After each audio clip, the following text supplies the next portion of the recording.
Bang, kenapa memilih jalan sunyi dalam karir puisi ya, Bang?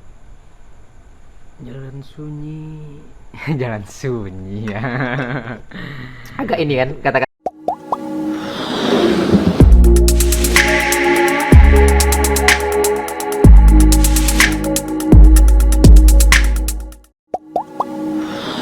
katanya kan agak orang. Jalan sunyi, jalan puisi. Enggak juga, berisik juga di panggung. Ya di panggung maksudnya tuh apa ya? Abang kadang lebih memilih eh, ya jalan sunyi sendiri terus Ya mungkin karena sendiri gitu ya. Dibilang enggak jalan maksudnya sunyi. jalan sunyi yang dimaksudnya abang tuh enggak begitu mau mau ekspos dalam ada hal-hal yang memang betul-betul abang batasi aku anunya segini aja aku ininya segini aja gitu. Hmm, Mungkin karena minatnya di situ ya. Minat, passionnya lebih ke situ. Oke lah kalau gitu bicara ini aja lah apa berpuisi kan abang berpuisi tahu diri abang sebagai eh, penyair deklamator itu kira-kira sampai kapan? Saya tuh nggak pernah ngaku ya sebagai penyair ya. Oke lah menapaki jalan itu. Hmm. Dari SMA ya, dari SMA SMA. itu memang sudah suka dengan sastra. Oke. Apalagi di rumah itu bapak ya, bapak itu punya banyak buku. Heeh. Buku roman itu, buku roman banyak itu di rumah, kayak harimau-harimau, buku Hamka, tenggelamnya kapal Panderwijk, apa anak perawan di sarang penyamun, itu banyak di rumah. Termasuk itu buku Bastian Tito yang Wiro Sableng itu, sampai Ada di puluhan. rumah gitu. Ada di rumah. Jadi dari kecil itu saya udah baca-baca buku itu. Oh, udah abang baca-baca juga berarti ya? Sudah. Ya walaupun nggak tamat ya. Banyak saya baca. Buku di rumah itu banyak, buku-buku sastra. Yang lain itu buku-buku apa? Kitab-kitab kuning. Kitab-kitab kuning gitu. Saya nggak bisa baca itu. Jadi bacanya itu. Oh. Apalagi dari kecil itu hobi saya memang membaca. Heeh. Buku majalah Bobo itu langganan. Kemudian Tatang Es tahu. Iya, iya. Komik-komik Komik-komik ya Petro Gareng ya itu semua anak kecil Kalau rasanya ke kemarin. pasar itu disuruh orang tua untuk belanja, Abang saya minta upah itu. Oh, upahnya buku komik. Minta upah 500 perak. Nah, untuk beli itu. Jadi sekali seminggu ya bisa Beli. 3 kali ke pasar. Iya, dapat 3. Selalu beli buku itu. Oh, bukan kujuk-kujuk tahun sekian baru Nah, ini dari gitu. situ sudah suka membaca. Baca. Ya. Semua buku saya baca. Kemudian kenapa saya kan lebih dikenal sebagai deklamator sebenarnya. Iya. Deklamator. SMA itu ada radio di kampung. Nah, dari radio itu mulai diasah kemampuan berbicara, olah vokal. Nah, saya jadi penyiar radio SMA. SMA kelas 2. Oh. Jadi sampai jam, kalau bulan Ramadan itu sampai jam 3 subuh itu siaran. Ya nemani orang. Iya, nemani orang Begadang, sahur, begadang segala macam. Oh. Terus untuk fokus belajar puisinya? Kepuisian itu fokusnya lebih ke ketika kuliah. Ketika kuliah. Walaupun akhirnya minatnya tuh lebih ke teater kan. Saya kan masuk Minatnya teater ya? ke teater. Oke. Tapi pada akhirnya ke Ke puisi. puisi. Karena Kenapa tuh? masalah waktu. Oke. Waktu dan kesempatan. Untuk Latihan berteater teater. itu kan sifatnya kolektif. Iya, orang ramai apa segala Orang macam. nggak bisa sendiri. Ya, Satu-satunya yang bisa dikerjakan sendiri kan puisi ya. puisi. Atau melukis kan gitu kan. Iya, iya, Tapi iya. saya nggak bisa melukis. Ya, tahun 2000. Tahun 2010 Loh. Tahun 2010 saya sudah di teater. Tapi mulai aktifnya itu ya 2012 ya baru muncul itu. Iya, baru muncul itu. Baru muncul yang 2011 kan masuk ke UIN kan. Ya, Gabung 2011 di masuk UIN Sanggar. di Sanggar kampus. Ya, terus kita buat apa namanya? Koki. Iya. Buat koki. Terus Komunitas nampil kita. koki yang latihan. Meletop kan. Iya, Me Love Theater. Ah, Ups. gitu. Waduh, legend itu. Ya Panjang disitulah. itu. Keluar Iya. kan, saya kan cuti kuliah. Waktu itu cuti. 2015 Meletup 2012. setelah itu kan cuti kuliah. Iya, setelah itu. Nggak bisa berkesenian lagi. Waktu itu kan di Meletop masih ikut gabung kita. Iya, mentas-mentas. masih mentas-mentas entah ya kemanapun mentas lah. 2005. Tapi kan puisi kalau tak salah Reza 2000 ini 14. Oh ya 2014.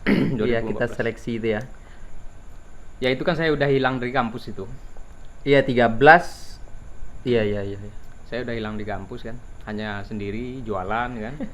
Ya, itu dia. Jualan wirausaha lah dulu. Iya. Buka IO waktu itu, Bang ya.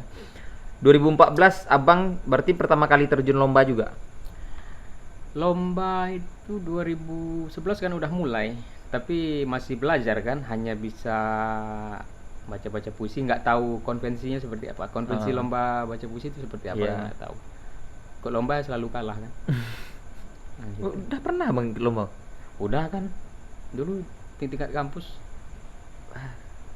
Ya, ada Iya. di Pekon, Peksimika, Peksimika 2012 kan? 13 2012 12 ada. Abang ikut lomba tuh. ikut kalah. Serius Reza Iya. ikut juga, tapi bukan puisi, monolog. Oh, Abang puisi ya? Puisi yang menang kan itu Reza Balepi. Iya, Reza Palapi. Dia tuh memang kurang ajar sih. Tapi Saya nggak ada nggak ada guru masalahnya waktu itu. waktu itu Hanya sendiri aja kan. Kemudian kemampuan olah vokal itu dapatnya malah bukan di kampus, tapi di luar. Ketika SMA saya bisa banyak suara, gaya-gaya itu bisa, berbagai macam style penyiar radio saya bisa. oh Gaya radio bisa, gaya anak muda bisa. Ini kan lagi gaya-gaya sok wibawa gitu. Nah, gitu. jaim lah ya. Jaim. Kalau pecah bisa. SMA itu ke SMA waktu jadi penyiar itu kan. Saya punya dua nama.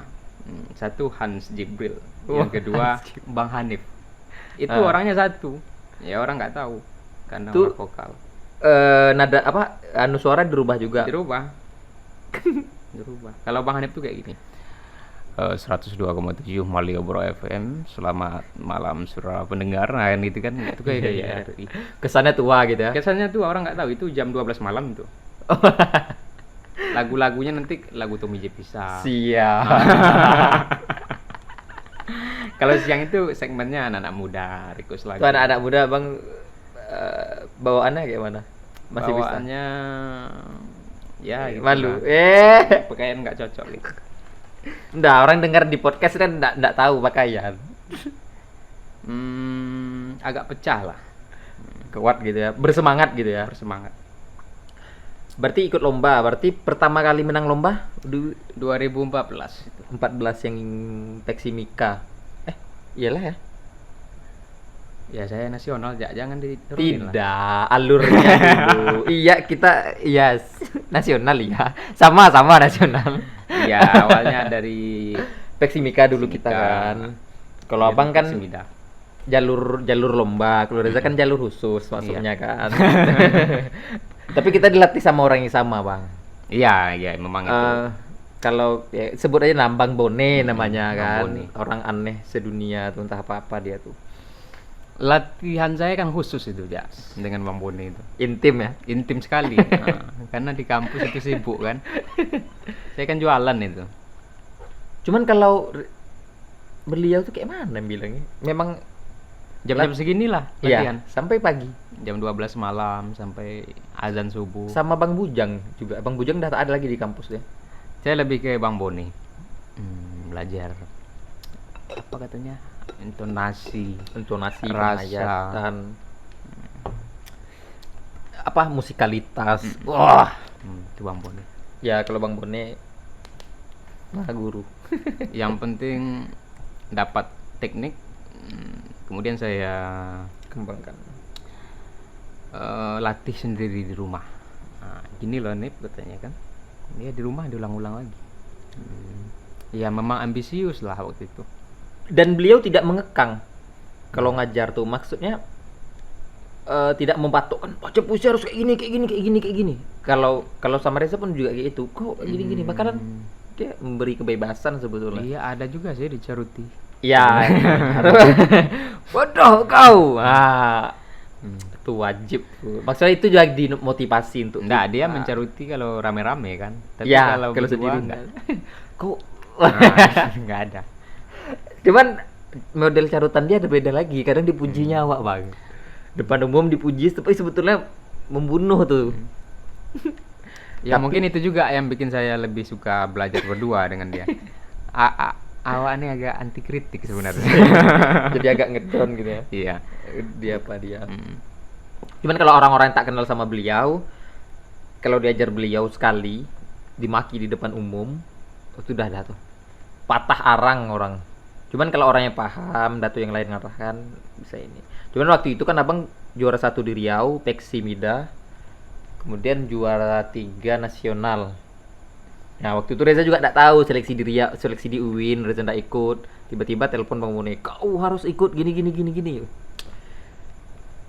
Tak tahu dia melihat kita tuh kayak mana. Cuman sejauh ini siapapun yang diutus, misalnya yang dia lihat dia jadi jurinya atau dia jadi tukang seleksi, yang orang diutus dia tuh insya Allah tuh berkompeten lah gitu.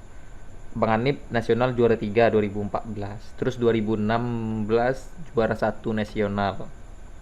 Jadi bagi kawan-kawan yang tidak tahu, Bang Hanif ini juara 1 puisi putra Pekan Seni Mahasiswa Nasional. 2014 juara 3, 2016 juara 1. Jadi 2018 mau ikut tak ada. Nggak bisa lagi. Turunlah gengsi. Kalau mau ikut pun harus cabang lomba lain, Iya. melukis misalnya. Tapi tidak mungkin. Umur nggak cukup lagi tuh. Lebih 25 ya? Iya. Oh, 2016 kemarin terakhir ya? Iya. Palangkaraya sama Sulawesi Tenggara.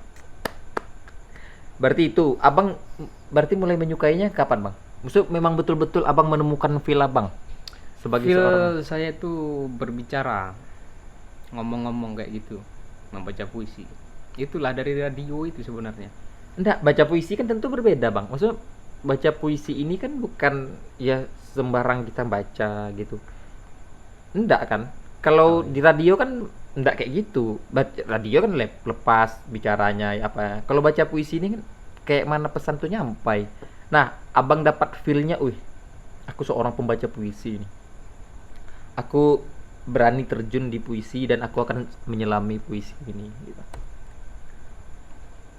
Sejak kuliah itulah. Sejak kuliah. Feel dapatnya di mana, waktu abang juara 3 kah? Atau Selain dilatih juga karena hal-hal yang sifatnya eksternal lah ya, dari pengalaman hidup. Misalnya puisi Anu gitu kan, bicara tentang ini. Ya isinya seolah-olah menggambarkan diri saya gitu. Nah, jadi rasa yang ada di dalam puisi yang saya baca kok seolah-olah sama dengan kondisi batin di dalam gitu. Nah, itu yang menunjang sebenarnya. Berarti itu abang dapatkan feel untuk aku nih. Abang tidak pernah menabalkan, bahasanya menabalkan. Enggak, Aku seorang penyair gitu. enggak. Berarti abang buat Saya ngalir aja ya. ya berarti ngalir sesuai rasa gitu. Berkesenian yang saya nggak terlalu ambisius untuk itu. Pernah ambisius satu kali untuk mendapatkan medali emas untuk Riau. Oke. Ya itu saja yang 2016. 2016. Kalau untuk lain-lain nggak begitu kali. Ya, saya harus kayak gini ini enggak. Lebih ke seni buat aku apa ya namanya, sebuah hal yang menyenangkan diakui atau tidak, enggak jadi masalah. Seni adalah kehidupan, nah gitu. Kalau dalam psikologi mungkin lebih ke katarsis ya. Jadi lewat seni, lewat membaca puisi khususnya, bisa menjadi katarsis untuk diri sendiri. Nah, makanya itu muncul pertanyaan Reza di awal tadi. Kenapa abang memilih jalan sunyi itu? Ya itu mungkin jawabannya. Iya, maksudnya kan orang apa puisi, buku. Bentar, ini ribut kali yang artikan dulu. Nah, misalnya buku bang, Reza dengar abang udah punya buku, abang udah nerbitkan buku, tapi abang tidak sebarkan itu. Oh ya pernah, itu 2000 berapa tuh ya? Nggak tahu Reza. 2006. 2006, nah 2016. Maksudnya kan seorang Nggak ya, ada puisi buku itu nggak disebarkan karena jelek aja. karya seni itu kan nggak ada jelek sama bagusnya, tergantung penilaian. Abang yang nilai itu jelek, nak? Iya, buat aku itu jelek. Buku itu ditulis dalam kondisi suasana batin yang lagi kacau. Jadi kalau orang baca itu pasti dia tahu Apa yang terjadi dengan aku. terjadi di diri abang? Setelah saya stabil, saya membaca kembali buku itu. Ini bukan puisi, ini sampah. Sampah Oke. emosi. Nah, gitu. Tadi pertama abang bilang ketika abang baca puisi, membaca karya orang, kondisinya kok sama dengan aku. Misalnya nih ya. Nah, dengan buku itu, dengan puisi-puisi abang itu, tentu pembaca lain membaca itu kan bisa juga menafsirkan kok sama dengan keadaan aku. Iya, bisa saja. Tapi abang stop itu kan, maksudnya tidak untuk umum. Terlalu sentimental ya. Setelah beberapa bulan saya baca ulang, ini nggak bisa. Ya, oke, karya. Setiap kita kan harusnya mengapresiasi ya. Ya. Ya ini puisi kita. Nggak, bagaimanapun bentuknya, tetap anak-anak kita kan gitu. Iya, itu anak-anak saya, anak-anak batin kan gitu. Tapi rasanya juga ya kurang cocok lah jadi konsumsi umum. Oke, Itu aja. berarti yang sebetulnya karya puisi. Iya, itu bukan antologi, dia buku-buku tunggal kan. Kalau antologi ada. Kalau itu maksudnya karya yang abang maksud ini kayak mana? Ketika abang nulis puisi, abang harapan dan inginnya tuh kayak mana? Puisi itu lahir bukan dari luapan-luapan emosi sentimental pribadi atau kayak mana? Atau bukan berakar dari, mungkin kan kalau abang bilang sentimental pribadi itu hal-hal yang terjadi di kita tuangkan ke dalam puisi, sehingga nanti pembaca mungkin menafsirkan itu sebagai apa ya, sesuatu yang bisa menggambarkan kita misalnya. Atau abang mau buat karya puisi itu yang kayak mana gitu bang? Ya estetik lah. Kemudian juga punya nilai filosofis umum.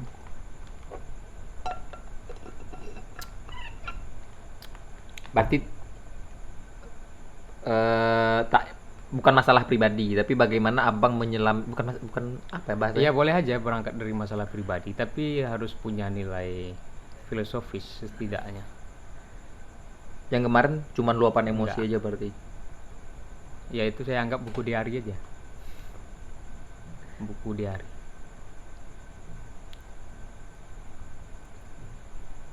Ya kan itu dulu.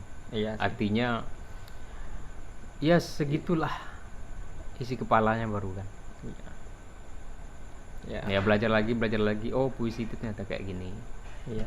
Saya kan berangkat bukan dari penulis puisi, lebih ke orang panggung kan, teater kemudian membaca puisi. Baca puisi. Tapi kan abang pembaca. Deklamator. Maksudnya pembaca di sini, abang dari kecil udah membaca. Seorang penulis puisi itu kan dia juga pembaca.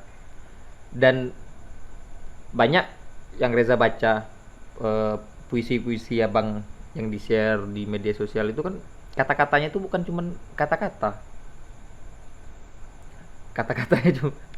Apa? Maksudnya kata-katanya tuh ada alasan untuk orang mengeluarkan kata-kata itu, dan kata-kata itu bukan hanya sekedar untuk membuat puisi itu jadi indah gitu. Apa namanya? Sajaknya tuh beda gitu. Itu kan jarang orang umum nulis puisi tidak akan kayak gitu. Tapi orang yang membaca, contohnya kayak misalnya kayak Wafi, misalnya salah satunya kan yang kita kenal. Wafi itu kan kalau baca nulis puisi, entah ungkapan-ungkapan apa yang muncul, tapi itu Heskrap, Zendegi gitu. Kayak gitu. Maksudnya Reza bang. Ya boleh-boleh aja. Terima kasih udah menganggap seperti itu. Tak mungkin Reza bang biasa-biasa aja. Tapi masih belajar. Kalau saya menulis puisi masih belajar. Ya kita kan proses belajar psikologi kan, Dan juga saya nggak pernah mengikrarkan diri sebagai penyair. penyair, enggak. Tapi menulis ya, menulis. Ngirim-ngirim puisi ke sana ke situ enggak. Ngirim. Enggak. Ngapa tidak? Oh iya, biarlah orang yang ke sana. Enggak ada istilahnya orang yang akan ngirim puisi. Sama dengan anugerah, Bang. Anugerah itu bukan orang yang ngasih ke kita. Kita mendaftarkan diri, orang seleksi, baru kita dapat anugerah. Gimana aja ya? Mungkin saya ingin lebih fokus dikenal sebagai deklamator aja kali. Berarti bukan tokoh puisi yang pop gitu. Pop maksudnya gimana? Dikenal orang gitu. Saya lebih percaya diri dianggap sebagai deklamator atau pemain teater, aktor gitu. Di situ yang lebih ada bukti konkretnya. Kalau untuk menulis, saya sering mut-mutan.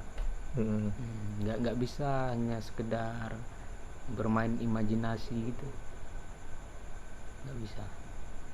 Ya harus ada Perenungan. stimulus tertentu yang memancing itu, sehingga kata-kata itu bisa keluar mengalir begitu aja. Harus galau dulu gitu ya kalau orang bilang. Enggak juga. Nggak mesti juga, emosional lah, harus emosional dalam tanda kutip, nggak mesti emosi yang negatif aja ya. Iya. Cinta misalnya. Ya, cinta, Kasih gembira gitu. Kalau penulis puisi yang udah pro itu kan bisa aja dia, ini lagi nulis kayak gini, tolong buat puisi kayak gini bang, mudah aja dia nulis. Saya nggak bisa. Tapi mentransfer rasa dalam teks puisi orang lain itu insya Allah bisa.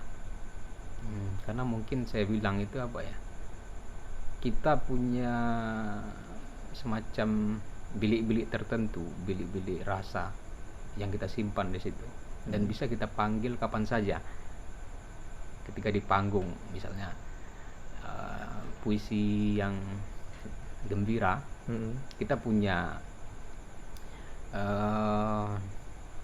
tabungan rasa itu dalam bilik batin, dan kita keluarkan dia. Oke, dalam segi pembacaan kan kayak gitu kan, tapi dari segi orang yang membacanya tidak semua bisa mengungkapkan itu bang. Kalau membaca semua orang pasti bisa, hanya saja memberi ruh dalam teks itu kan yang sulit. Nah itu yang nggak bisa instan diajari atau dilatih. Berarti cara melatihnya? Iya, dengan kita harus punya pengalaman. Enggak juga sih. Maksudnya gini, kalau saya gitu. Berarti kalau abang kayak gitu, abang mengatakan kalau abang tuh sudah mengalami berbagai banyak hal, baik itu dari keceriaan, kesedihan segala macam, sehingga ketika abang bahasa psikolog recall apa namanya, manggil Recall. lagi recall kenangan itu dia muncul. Dan situasi puisi ini pengalaman yang aku alami gini, rasanya kayak gini. Saya nggak berani juga bilang itu untuk umum, tapi teknik saya membaca puisi ya seperti itu. Kayak gitu. Ada yang saya recall di atas panggung, yang emosinya sama dengan puisi, misalnya puisi si A.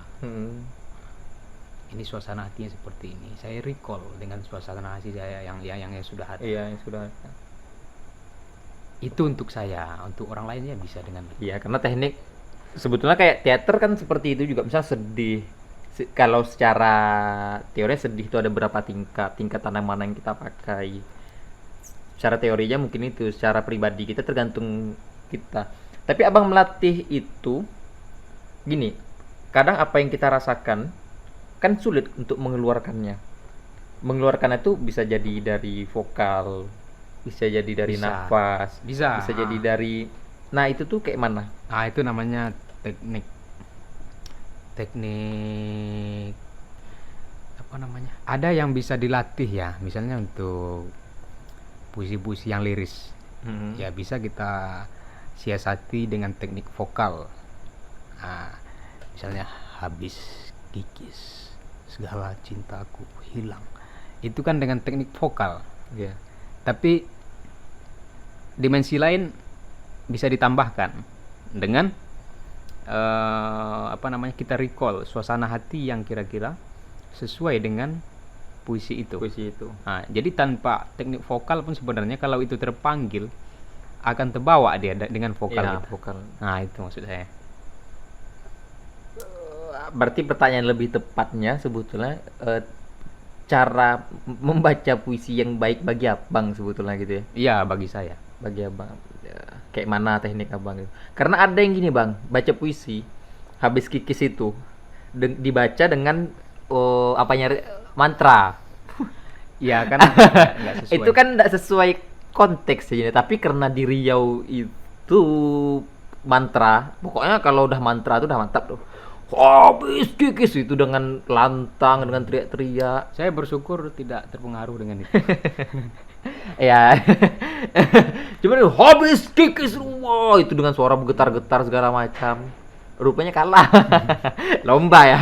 Rupanya kalah gitu. Ya kalau di sini nggak di Riau aja sejak kayak gitu. Gaya di banyak daerah yang kayak gitu. Di Indonesia kita dari kecil lah diajarkan gitu. Dengan diksi Nana. Wah, dari SD kan kita diajar. Iya. Kemudian juga itu, kalau saya ini pribadi banget sifatnya. Kalau dalam konvensinya kan lomba itu artikulasi harus jelas. Iya. Kalau saya melabrak itu. Yang penting itu rasa aja. Kadang ketika rasa itu sampai, artikulasi kita tidak jelas lagi. Paham nggak? Paham, tidak ya ketika kita nangis, nangisnya kalau ngomong tentu kayak manapun orang nangis tidak akan jelas artikulasi ya, dia menangisnya. sedu-sedannya. Iya. Tapi orang bisa membaca itu kan. Tapi orang mengerti. Ya maksudnya orang mengerti. Sama kayak kita bilang apa ya? Yang ujungnya tuh tak sampai, tapi mulut kita misalnya neraka, cuman nerak. Ya. Penonton tahu gitu kan. Cuman kalau lomba tetap saya ikuti. Kalau jadi juri, saya tetap ikuti konvensi seperti itu. Artikulasi harus artikulasi jelas. Berarti sebelum abang membacakan puisi, proses yang abang jalani apa dulu? Tetap seperti yang lain kebanyakan, latihan olah vokal. Ini ada puisi, bacakan di acaraku ya. Diinterpretasikan dulu kan. Nah itu dia kesulitannya di situ. Interpretasi. Menginterpretasikan puisi itu kan bukan hanya sekedar membaca. Ya menafsirkannya, ini apa sih maksudnya? Iya. Karena saya yakin dari tiap kata yang ditulis oleh penyair di dalam puisinya akan, kalau ketika itu dirubah, akan mempengaruhi